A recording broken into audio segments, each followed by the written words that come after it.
Halo semuanya, jadi kali ini kita akan implementasi circuit breaker di Golang ya, pakai yang namanya Sony. Jadi di sini saya pengen mengasumsikan bahwa ini adalah microservice client yang akan hit microservice yang lain gitu ya. Tapi di sini saya install circuit breaker dari paketnya si Sony ya. Jadi kalau teman-teman lihat di sini saya udah install ini, nah ini dari github.com Sony Go Breaker ya. Oke, kita buat aja di sini. Saya pengen bikin tipe aja local server gitu ya, misalnya saya pengen nampung yang namanya si circuit breaker go breaker dot circuit breaker, isinya adalah byte ya.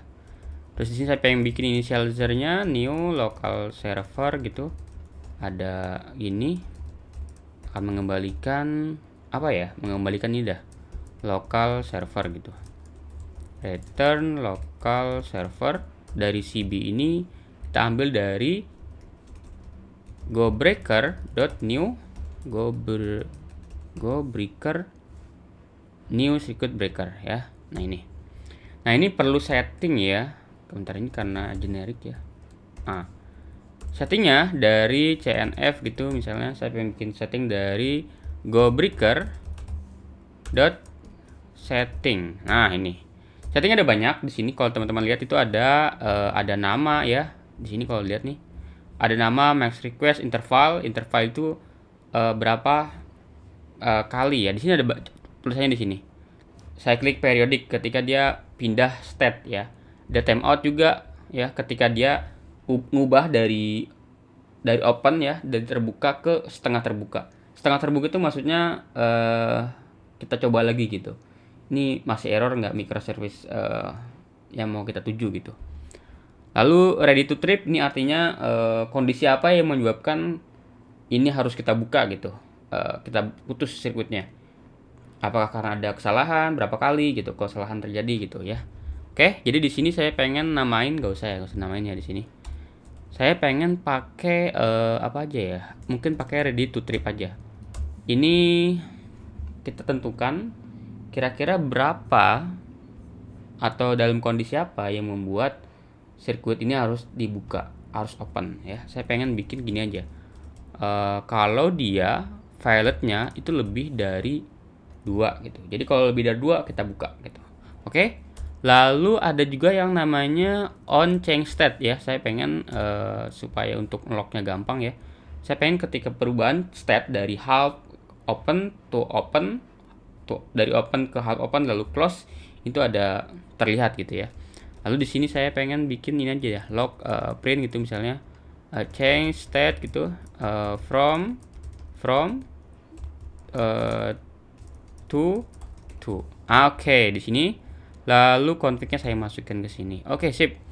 Terus di sini juga saya pengen bikin apa lagi ya? Bikin ini kali.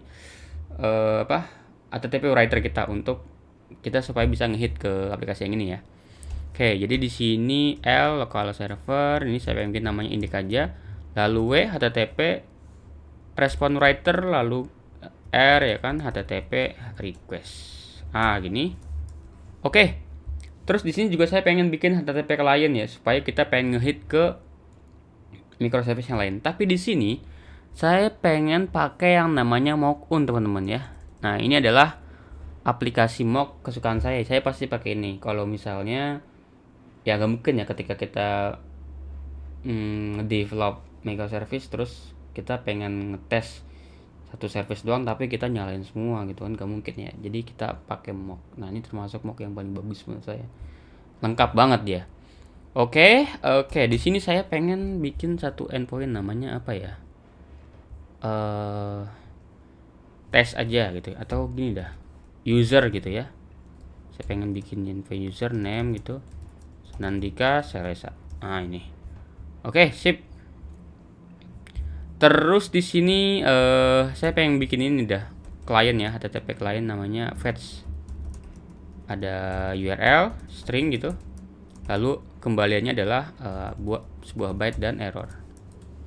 Oke, di sini berarti saya pengen bikin gini aja, http.get gitu, http localhost berapa nih? Di Mokunnya setting ini. Oke, namanya endpointnya adalah user. user. Oke. Kalau di error saya pengen balikin aja langsung ya. Nil error. Oke. Terus saya juga tinggal saya pengen close body dot close ya. Nanti dia ini kan karena di streamer kan ya. Oke. Lalu di sini ini part cukup penting juga. Kita juga perlu karena dia ketika dapat error 500 atau 400 dia tuh nggak akan nge-throw error, nggak akan return error. Makanya di sini kita manual error ya. Jadi kita cek aja status code-nya berapa. Saya pengen status code yang lebih dari 200 ya. Atau mungkin berapa ya? 500 dah, lebih dari 500 itu dibalikin aja sebagai error gitu ya. New error from other side. Nah, gini aja ya. Oke, terus di sini saya pengen dibalikin dari ini aja.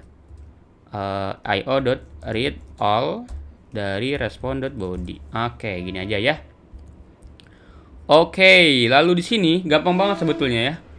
Tinggal gini aja, di return aja terus ntar ini ada respon gitu, error. Tinggal cb l.cb.execute function. Nah, functionnya dari sini tinggal di return aja, return fetch. Nah, bentar ini harusnya dari sini nih fetchnya ya, dari URL. Saya udah buat juga. Nah, oke, sip. Oke, kayak gini ya, berhasil ya. Nah, kalau kita pengen naruh fallback ya, fallback itu ketika terjadi kesalahan gagal gitu, terus kita maunya ngisi default ya, karena biasanya tuh circuit breaker tuh gitu. Ada kesalahan ya udah kita kasih fallback gitu ya. Kalau gitu ya, nilai defaultnya. Jadi kalau ternyata error ya udah kita kasih aja nilai fallback gitu ya. Saya pengen di sini kalau dia ini saya pengen nulis aja. Misalnya fallback from user from me, nah gitu, bebas ya. Nah ini saya pengen di write aja responnya gini. Sip. Oke, terus di mainnya tinggal saya bikin ls gitu, misalnya local server, bukan new local server harusnya, new local server. Terus di sini saya pengen http.handle function untuk tes gitu, lalu ls.index. Udah deh, tinggal di http listen and server deh, pengen ke hit 90 gitu ya. Ini saya nil aja. Oke, tinggal kita coba running. Go run main.go. Set. Oke, udah jalan harusnya ya. Saya pergi ke browser ya. Saya coba hit localhost 80 90 ya. Bentar. Tes. Oke, tes. Oke, sandika selesai ya. Berhasil ya. Jadi di sini juga nggak ada lognya. Gimana kalau ternyata terjadi error ya, teman-teman? Nih saya ganti ke 500 ya. 500 nih. Saya ganti ke error 500 gitu. Nah, kenanya fallback ya. Tuh, statnya berubah dari close ke open, dari tutup gini close ke open. Oke, sekarang juga saya pengen simulasikan kalau dia lambat 5 detik gitu ya. Jadi kalau saya refresh, nah tuh, enggak kan? Enggak lama kan dia, karena dia enggak ngehit ke servernya. Nih, tuh 5 detik dia harusnya. Yang kedua saya tembak lagi nih. Nah 5 detik dia akan lama. Nah begitu yang ke berapa tadi, nah ini akan fallback dia, dapatnya dari fallback. Nah nih, nah kan, jadi yang error akan dapat dari fallback. Kalau nah ini juga berubah statnya dari close ke open. Beberapa detik kemudian kalau dia udah timeout, dia akan merubah dari open ke half open. Jadi gitu ya. Itu cara implementasi circuit breaker di Golang.